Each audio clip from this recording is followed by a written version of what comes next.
कहने लगे सुदामा,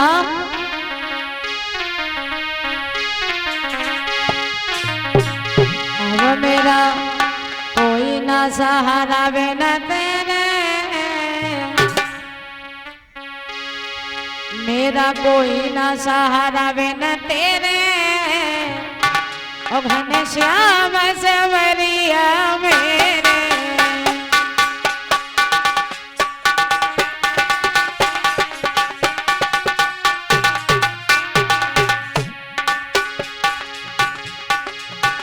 मेरा कोई ना सहारा बिना तेरे, घनश्याम सवरिया मेरे।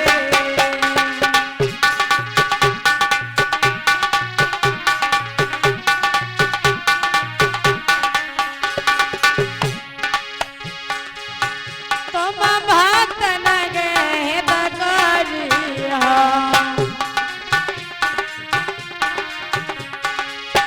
हम आया शरण तुम्हारी है।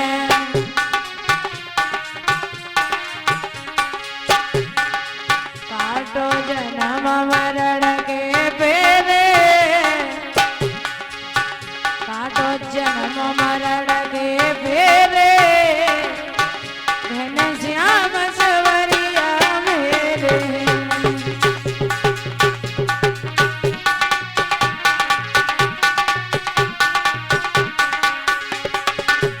मेरा कोई ना सहारा बिना तेरे, मेरा कोई ना सहारा बिना तेरे, घनश्याम सवरिया मेरे।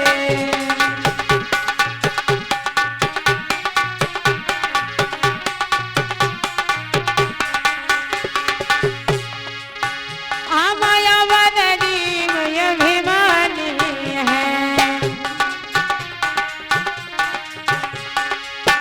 तेरी लीला ना हमने जानी है। ए मैंने पाप किए हैं घनेरे, मैंने पाप किए हैं घनेरे, घनश्याम सवरिया मेरे।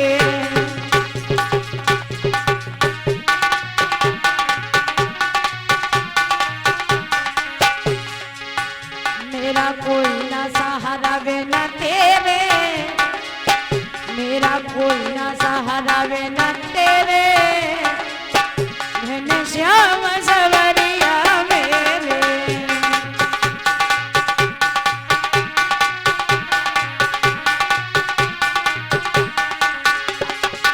सुदामा जी भगवान को याद कर रहे हैं, और जब भगवान को याद कर रहे हैं तो भगवान ने देखा हमारा भक्त कोई हमें बुला रहा है। तो उसी समय भगवान श्याम सुंदर मैया देवकी से कहने लगे, माँ हम शिक्षा ग्रहण करने के लिए आश्रम में जाएंगे।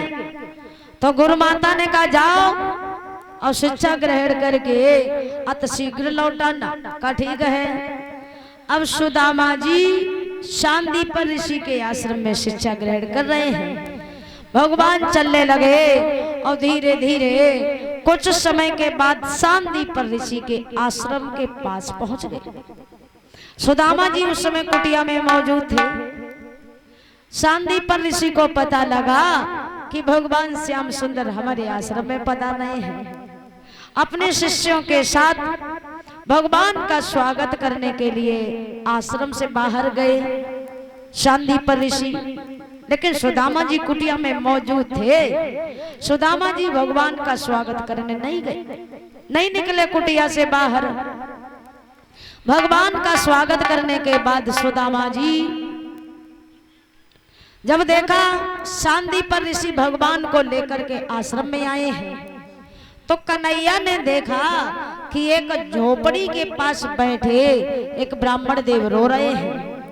भगवान कहने लगे, तुम क्यों रो रहे हो? क्या नाम है तुम्हारा? कहा हमारा नाम सुदामा है। हम इसलिए रो रहे प्रभु, मैंने सुना आप भगवान हैं, इसलिए रो रहे हैं कि हम आपका स्वागत करने नहीं गए। अब गए इसलिए नहीं कि मैंने सुना है जो लोग अपने घर के दीनहीन निर्धन गरीब होते हैं ना, उनसे अमीर लोग अपना सम्मान नहीं करवाते हैं। इसलिए हम तुम्हारा स्वागत करने नहीं गए थे। कहा ना हमें क्षमा कर देना। भगवान आगे बढ़े और सुदामा जी को गले से लगा लिया। कहने लगे तुमने ये कैसे जान लिया कि संसार में हम किसी की दौलत से प्रेम करता हूँ। यदि दौलत से प्रेम करता तो दुर्योधन के मारे अभिमान के 56 प्रकार के व्यंजनों को हम नहीं ठुकरा देते। सत्य तो यही है कि जो हमें सुंदर भाव से भजता है मैं सदा के लिए उसी का हो जाता हूँ। सुदामा जी को गले से लगा लिया। अब श्याम सुदामा की मित्रता हो गई। रहे तो साथ साथ, खाएं तो साथ साथ, खेले तो साथ साथ। अब श्याम सुदामा एक पल के लिए भी दूर नहीं होते हैं, साथ साथ रहते हैं।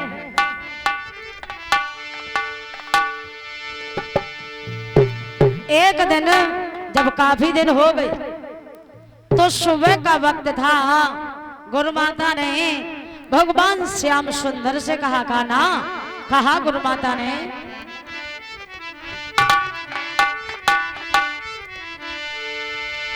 अरे गुरु माता बोलिए दिवस, गुरु माता बोलिए दिवस और लाला ने कतन कई ढगया।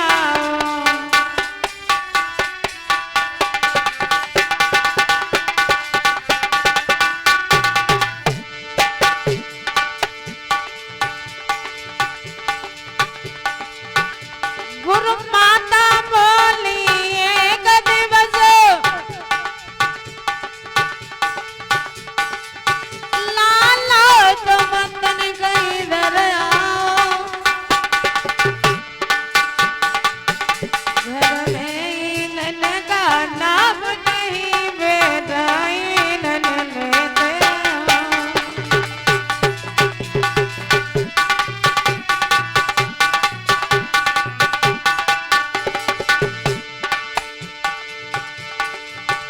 बोले गाना जाता मैया ईंधन को लेकर आऊंगा। है चतुर सुदामा संग में मैं संध्या तक बजाऊंगा।